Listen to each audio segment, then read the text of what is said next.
வணக்கம் உறவுகளே. சாகித்ய அகாடமி விருது பெற்ற எழுத்தாளர் சு. வெங்கடேசன் அவர்கள் எழுதிய வீரயுக நாயகன் வேள்பாரி புத்தகத்தின் ஒளிப்பதிவு பகுதி 6.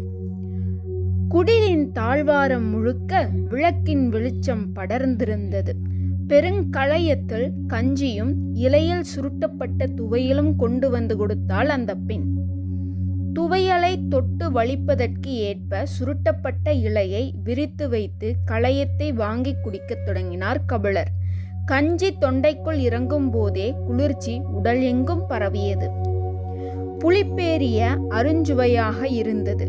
சுவைத்து சிறிது சிறிதாக குடிக்க வேண்டும் என்று எண்ணிய கபிலர் ஆட்காட்டி விரலால் துவையலை எடுத்து நடுநாக்கில் வைத்து விரலை எடுப்பதற்குள் அதன் காரம் உச்சந்தலைக்கு போய் முட்டியது. கண்கள் பிதுங்கின. விழுங்கிய துவையல் தொண்டையில் நின்றது. விழுங்குவதா துப்புவதா என யோசிக்கும் முன்னர் காரம் சுழன்று பரவிக்கொண்டிருந்தது. கன நேரத்துக்குள் முழு களையத்தையும் வாய்க்குள் கொட்டி முடித்தார். மூச்சு வாங்கியது. நாக்கு காற்றை துளாவியது. சற்றே ஆசுவாசப்பட்டார். கண் கலங்கிய கபிலரை பார்த்து வாய்பொத்தி சிரித்தாள் அவள். தலையை உலுப்பி காரத்தை கீழிறக்கினார் கபிலர்.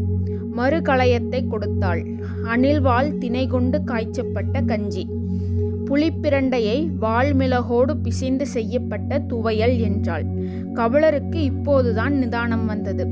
வால்மிளகு இவ்வளவு காரமாகவா இருக்கும் என்று கேட்டார். காரத்துக்கு காரணம் துவையல் சுருட்டப்பட்ட மகர வாழையின் கொழுந்து இலைதான். முதல் நாள் இரவே அதில் சுருட்டி வைத்து விடுவோம்.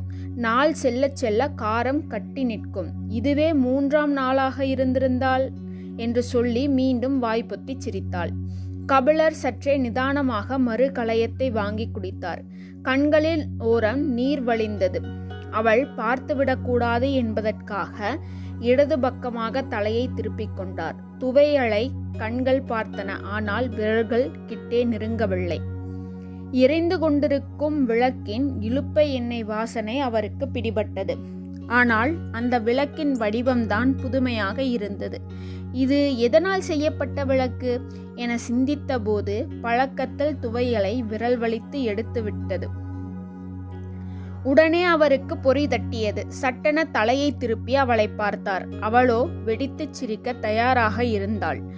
துவையலை எடுத்த விரலை அவளுக்கு நேரே நீட்டி, காரமலை என்று இந்த மலைக்கு இதனால்தான் பெயர் வந்ததா என கேட்டார். எனக்கு தெரியாது என்றாள் அவள். ஒரு வழியாக சமாளித்து விட்டோம் என்று மனதுக்குள் நினைத்தபடி விரலை இலையின் ஓரத்தில் தேய்த்துவிட்டு மீதி கஞ்சியை குடித்து முடித்தார். களையத்தை அவரிடம் வாங்கும் போது அவள் முகத்தில் இருந்த சிரிப்பு அடங்கவில்லை. நான் உன்னிடம் விளக்கம் கேட்கத்தான் 2ஆம் முறை துவையலை எடுத்தேன் என்றார். நான் அதற்காக சிரிக்கவில்லை என்றாள். பின்னர் எதற்காக சிரிக்கிறாய்? மாலையில் நான் நாவற்பழங்கள் கொண்டு வந்து கொடுத்த போது நீங்கள் முதலில் பூநாவலை எடுத்து தின்றீர்களாமே. கபிலருக்கு என்ன சொல்வது என்று தெரியவில்லை. தான் எடுத்து தின்ற நாவலுக்கு அதுதான் பெயரா என்றும் அவருக்கு தெரியவில்லை. மெல்ல தலையை ஆட்டி ஆம் என்றார்.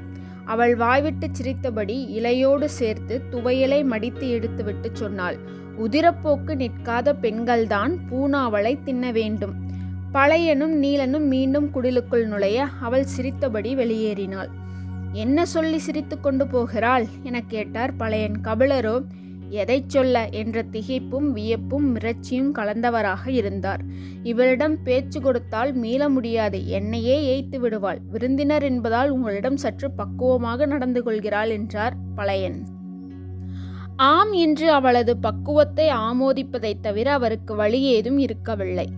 காட்டின் இருளுக்குள் இருந்து குளிர்காற்று அவ்வப்போது வீசியது. விளக்கு நிலை கொள்ளாமல் ஆடிக்கொண்டே இருந்தது.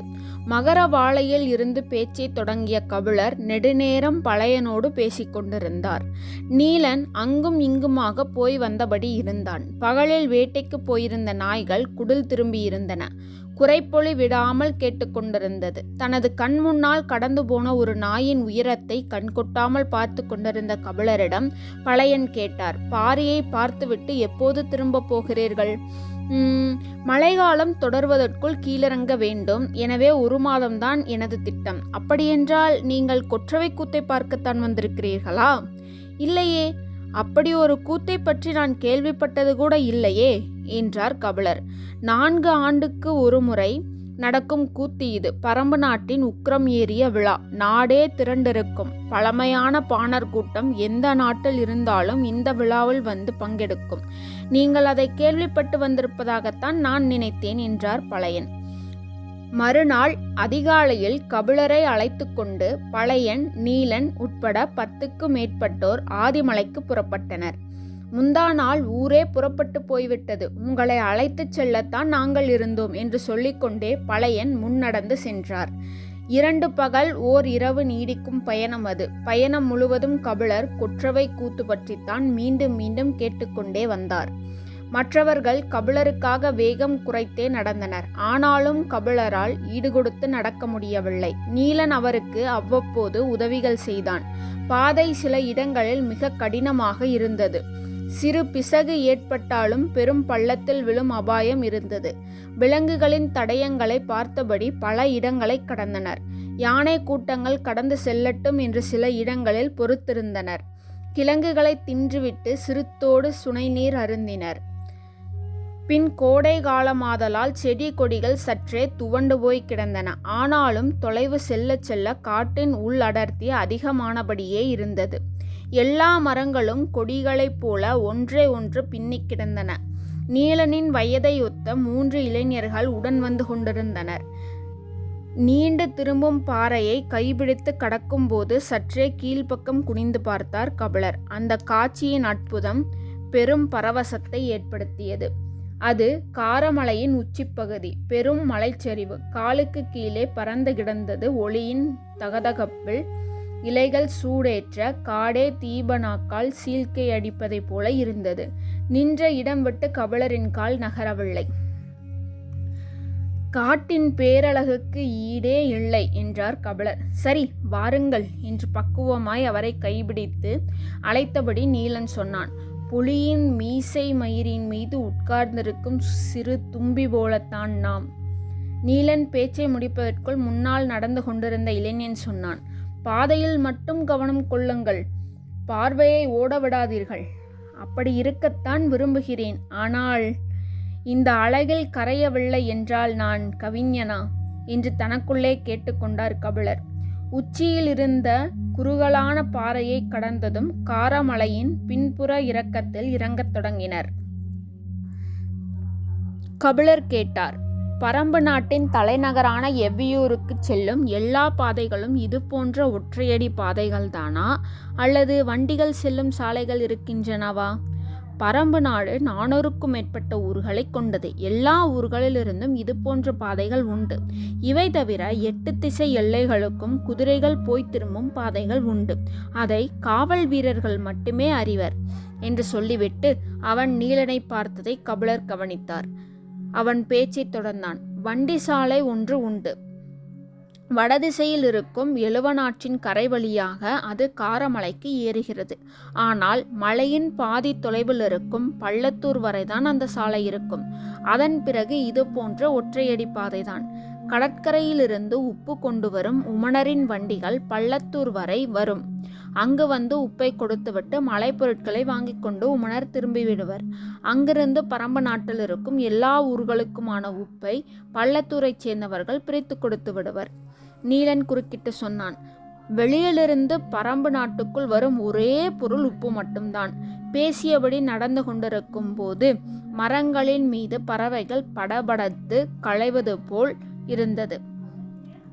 மனிதர்களின் ஓசை கேட்டு அவை களைகின்றன என்று நினைத்தார்கள். அடுத்து சில அடிகள் எடுத்து வைப்பதற்குள் பறவைகள் கத்தத் தொடங்கின. 1-2 பறவைகளின் சத்தம்தான் முதலில் கேட்டது. கன நேரத்துக்குள் மொத்த பறவைகளும் காது கிழிவதைப் போல கீக்கி கீக்கி கீக்கி என கத்தி இங்கும் அங்கும் அலைமோதின. மரக்கொப்புகள் மோதி இலைகள் சிதறி உதிர்ந்தன. மேலே என்ன நடக்கிறது என்று தெரியாமல் மரக்கொப்புகளை அண்ணாந்து பார்த்தபடி அவர்கள் இருந்தனர். கொப்புக்குள் பறவைகள் அம்பை போல காற்றை கிழித்து கொண்டு பறந்தன. பெரும் பருந்து ஒன்று இவர்களின் தலையை உரசி கொண்டு போனது.